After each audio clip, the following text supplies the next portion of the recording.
پہلے تو میں نے مسلمانوں کے اخلاق سنے تھے، اب تو میں نے دیکھ بھی لیے۔ پر یہ بتا جب 12,000 آیا تھا جان کیوں نہیں چھڑائی؟ تو حضرت چارہ کاٹتے کاٹتے رو پڑے، فرمانے لگے تو نہیں نہ جانتا یہ بیٹیاں سانجی ہوتی ہیں، پتہ نہیں نا؟ میرے رسول پاک نے تو حاتم تائی کی بیٹی کے سر پہ کپڑا رکھ کے کہا تھا بیٹیاں برابر ہوتی ہیں، تو یہ نہیں پتا جب اس کی 6 بیٹیوں کی شادی ہوئی ہے میرے اندر روحانیت کتنی بڑی ہے۔ فرمایا پھر 12,000 آیا ہے تو 2-4 بچیاں پھر گئی ہیں، تجھے نہیں پتا میں اندر سے راضی کتنا ہوں، میں تیری نوکری کرتا رہوں گا، پتہ نہیں اللہ کتنی بیٹیوں کو بیاہ دے گا۔ اتنا رویا وہ عیسائی کے پیروں میں بیٹھ گیا، کہنے لگا بابا میں نے تیری مخالفت کی ہے پر تیرے قریب آ کے پتہ چلا ہے کہ تو بہت اونچے اخلاق کا مالک ہے، اور اگر تیرا یہ مقام ہے تو تجھے اخلاق سکھانے والے محمد عربی کی شان کتنی ہوگی۔ ظالم کی بولیے جاتے نہیں لوگ جھوٹے گواہ بن کے، وکیل صاحب کو نہیں پتا ہوتا کہ یہ بندہ مجرم ہے جو میرے پاس آیا، کیا مجرموں کے وکیل نہیں ہوتے؟ بولے تو اس کو پتہ نہیں ہوتا وکیل صاحب کو کہ یہ صاحب مجرم ہے، میرے پاس مقدمہ لے کے آئے، اور اگر بے ادبی نہ ہو جائے تو میرا خیال ہے قاضی عدالت کو بھی پتا ہوتا ہے کہ مجرم کون ہے اور مظلوم۔ میرے نبی پاک صلی اللہ علیہ وسلم نے اس قدر زیادہ سختی فرمائی اس مسئلے میں، فرمایا جس کو پتا تھا کہ فلاں آدمی ظالم ہے، ظلم کر رہا،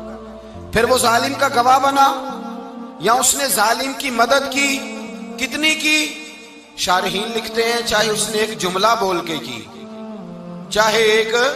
سارے بولیے، چاہے ایک غریب کو اس نے ظلم کیا تو کہتے ہیں علاج یہ سی، چاہے ایک جملہ بول کے کی، شارحین اس حدیث کی شرح میں لکھتے ہیں ایک جملہ بول کے چاہے مدد کی،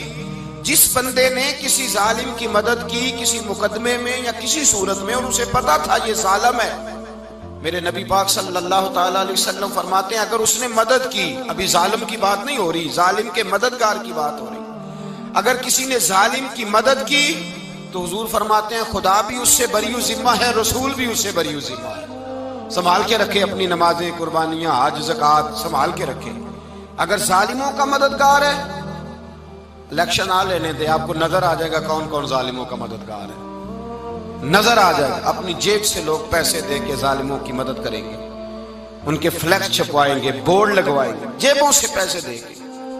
ہم نے خود آگ لگائی ہے چمن میں اپنے، بے سبب گردشی ایام کو الزام نہ دو، ہم نے خود نور کا ظلمت سے کیا ہے سودا، کر کے توہین سحر شام کو الزام نہ دو۔ ظالموں کے مددگار میدان میں آ گئے، یہ چھوٹا لفظ نہیں، میرے حبیب پاک صلی اللہ علیہ وسلم نے فرمایا جو ظالم کا مددگار ہے سن لے جو سجن کے ساتھ کچہری جاتا ہے، وہ یاد رکھے جو دوست کا گواہ بنتا ہے، وہ یاد رکھے جو کہتا ہے میں مانگی گیا تھا، مجھے بلایا گیا تھا قبضہ چھڑانے کے لیے کسی غریب بیوہ کی جائیداد پہ، کب وہ سن لے تو مدد کر کے نہیں آیا، تو خدا کے ذمے سے نکل گیا ہے۔ رسول پاک نے فرمایا تیرا میرا تعلق ختم ہو گیا، تو ظالم کا مددگار ہو گیا، پھر تو کہتا میں بے چین ہوں، میں بے قرار ہوں، میں آزمائش کا شکار ہوں، پلٹ کے دیکھ تو صحیح تیرا گناہ کتنا بڑا ہے۔ میرے نبی پاک صلی اللہ علیہ وسلم کا ایک اور فرمان سن لیں، ابن ماجہ ابو داؤد میں موجود ہے، اس حدیث کو آپ نے یاد کر لینا ہے، کر لیں گے انشاءاللہ، سارے کہیے انشاءاللہ، کر لیں گے یاد۔ حضور صلی اللہ علیہ وسلم نے فرمایا اگر تو ظالم کی مدد کرے گا نا، یہ لفظ دل کی تختی پہ لکھ لینا، یہ مکافات عمل ہے، مکافات عمل دنیا، ادھر کرو گے تو ادھر بھرو گے۔ فرمایا اگر تو کسی ظالم کی مدد کرے گا، سن لے حضور کا فرمان ہے، اگر تو ابن ماجہ ابو داؤد سیاہ میں موجود ہے، فرمایا اگر تو کسی ظالم کی مدد کرے گا تو رب تعالیٰ مرنے سے پہلے تیرے اوپر بھی ظالم کو مسلط کر دے گا، تیرے اوپر بھی ایک دفعہ ظلم ضرور ہوگا اگر تو ظالم کی، وہ کسی صورت میں بھی ہو سکتا ہے، کسی صورت میں بھی تیرا بیٹا ہی اٹھ کے ظلم کر دے گا، تو الجھ جائے گا، کسی نہ کسی جگہ تیرے لیے تباہی کا سامان ہوگا، تیرے اوپر ظلم ہوگا، اس لیے کہ تو ظالموں کا مددگار ہے۔ چاہیے یہ تھا کہ تو مظلوم کی مدد کرتا، انسانی ایمانی یقین کا فریضہ سر انجام دیتا، تو ظالموں کا مددگار ہو گیا۔ ٹٹول کے دیکھ لیں، رزلٹ نکال کے دیکھ لیں، ہمارے زمانے میں ظالموں کے مددگار زیادہ ہیں، اتنی لمبی زبانیں نکال کے ظالموں کی مدد کرتے ہیں، بڑے بڑے کالم نویس اللہ نے انہیں قدرت دی لکھنے کی، تو اپنا قلم ظالموں کی مدد میں خرچ کرتے ہیں۔ وہ لوگ جن کو اللہ تبارک و تعالیٰ نے قدرت دی، ہمت دی، طاقت دی، کچھ لوگ ان کے حلقہ احباب میں، وہ اپنے لوگوں کو استعمال کر کے ظالموں کی مدد کرتے ہیں، ظالموں کی مدد کرتے ہیں۔ میرے نبی کریم سید عالم نور مجسم صلی اللہ علیہ وسلم نے فرمایا، اگر تو نے ظالم کی مدد کی تو جب تک تو توبہ نہیں کرے گا رب تجھ سے ناراض ہی رہے گا۔ اللہ تجھ سے، او بھائی جس سے رب بھی ناراض ہو گیا، نہ کھانا نہ پینا نہ سونا نہ جاگنا نہ نیند، پھر تیری ہر چیز تیرے لیے آزمائش ہو جائے گی، پھر تیرا سایہ بھی تیرے لیے خوف کا سامان بنے گا، پھر زندگی جیتی جاگتی لاش بن جائے گی، تو اپنے کندھوں پر اپنی میت اٹھائے پھرے گا جب تو ظالم کا مددگار ہوگا۔ اور نبی پاک صلی اللہ علیہ وسلم نے فرمایا، ظالموں کا مددگار بھی ظالم ہوتا ہے، ظالموں کا مددگار بھی، سارے بولے ظالموں کا مددگار بھی نہیں، کو نہیں، آپ سارے نہیں بولے، ایک دفعہ بولے ظالموں کا مددگار بھی، پکی بات ہے، ظالموں کا مددگار بھی۔ اللہ اکبر، جس کا یارانہ ہو، جس کا دوستانہ ہو، جو کہے میں نے نا اس کو اوکھے ویلے کے لیے ظالم کو یاد رکھا ہوا ہے۔ کبھی مشکل میں رکھے نہیں ہوئے لوگوں نے ظالم دوست، کہتے میں نے رکھے ہوئے ہیں، بلکہ ہمارے دیہات میں تو کہتے ہیں میں نے بازو بنائے ہوئے ہیں۔ کس کو بازو بنا لیا؟ ظالم بھی کبھی بازو ہوتا ہے، جو ظلم کی تلوار لیے میدان میں کھڑا ہے۔ قارون، حامان، فرعون، نمرود کا حال نہیں لوگوں نے دیکھا؟ اپنے زمانے میں آپ نے کتنے لوگ نہیں دیکھے جن کے سائے سے، آواز سے لوگ کانپتے تھے؟ پھر پولیس کی گاڑیوں میں وہ اس طرح مردہ پڑے کہ دنیا نے تماشا دیکھا ان کا۔ یہ رنگ ہم نے دیکھے نہیں اپنے آنکھوں سے۔ فرمایا ظالم کا مددگار بھی، جو کار میں بٹھا کے لے کے گیا وہ بھی ظالم، جس نے چائے پلائی وہ بھی، جس شخص نے کھانا کھلایا وہ بھی، جو کچہری تک ساتھ گیا وہ بھی، جس نے فلیکس کے نیچے، بڑے شرابی کے نیچے چھوٹی اپنی فوٹو لگائی وہ بھی، جو ووٹ کی پرچی ڈالنے گیا وہ بھی۔ کہہ دینا باہر نکل کے کہ حضرت صاحب نے سیاسی تقریر کی ہے، کہہ دینا، پر بات تو سچی ہے نا۔ خو کرے ہم تو سے تھوڑا سا گلا بھی سن لے، خو کرے ہم تو سے تھوڑا سا بھی گلا۔ امام مالک کے پاس ایک بندہ آیا، اس نے کہا حضور میں درزی ہوں، ایک ظالم بادشاہ مجھ سے کپڑے سلواتا ہے، میں تو ظالموں کا مددگار نہیں نا۔ ایک ظالم بادشاہ مجھ سے،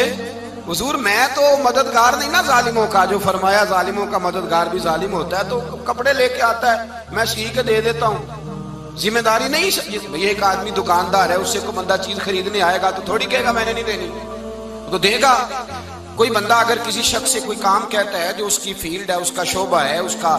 معاش کا وہ سلسلہ ہے، کہتے ہیں یا رسول اللہ صلی اللہ علیہ وسلم ظالموں کا مددگار بھی ظالم، حضور نے فرما دیا۔ تو امام مالک سے بندے نے مسئلہ پوچھا،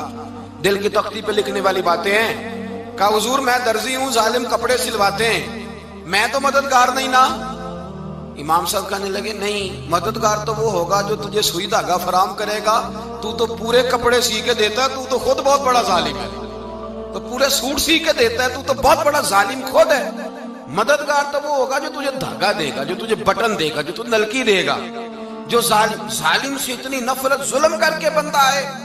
یہاں تو ہمارے زمانے میں ہیرو بن جاتے ہیں لوگ، ظالم ہیرو ہے، لوگ اس سے ڈرتے پھرتے ہیں، گھومتے پھرتے ہیں، اور بہت سارے کم مزاج لوگ اس کے پیچھے ہاتھ باندھ کے پھرتے ہیں۔ ظالموں کی مدد کرنا، ظالموں کے ساتھ رہنا، یہ ظلم ہے، ظلم، یہ زیادتی ہے۔ میرے نبی پاک صلی اللہ تعالی علیہ وآلہ وسلم نے ارشاد فرمایا، یاد رکھو رب فرماتا ہے میں مظلوم کی مدد ضرور کروں گا، چاہے جلدی کروں چاہے دیر سے کروں، میں مظلوم کی مدد۔ اور حضور صلی اللہ علیہ وسلم نے فرمایا ہے، حضرت معاذ بن جبل کہتے ہیں حضور نے مجھے یمن کا گورنر بنایا، جب میں جانے لگا نا تو حضور نے بڑی نصیحتیں کی، بخاری میں موجود ہے، فرماتے ہیں جب میں پلٹنے لگا تو میرے رسول نے فرمایا معاذ ایک منٹ ٹھہر جا، ایک بات میری یاد رکھنا، اس کو نہ بھولنا۔ کہا حضور کیا؟ فرمایا دیکھنا کسی پہ ظلم نہ کر بیٹھنا، کہیں تجھ سے زیادتی نہ ہو جائے۔ محبوبہ پھر حضور نے فرمایا سن میرے معاذ، میں تجھے گورنر بنا رہا ہوں، زیادتی نہ کر بیٹھنا۔ یا رسول اللہ صلی اللہ علیہ وسلم کیا ہوتا ہے؟ تو میرے کریم نے فرمایا جب مظلوم دعا کے لیے ہاتھ اٹھاتا ہے تو عرش کا مالک کہتا ہے فرشتوں پیچھے ہٹ جاؤ، عرش کا مالک کہتا ہے فرشتوں پیچھے ہٹ جاؤ۔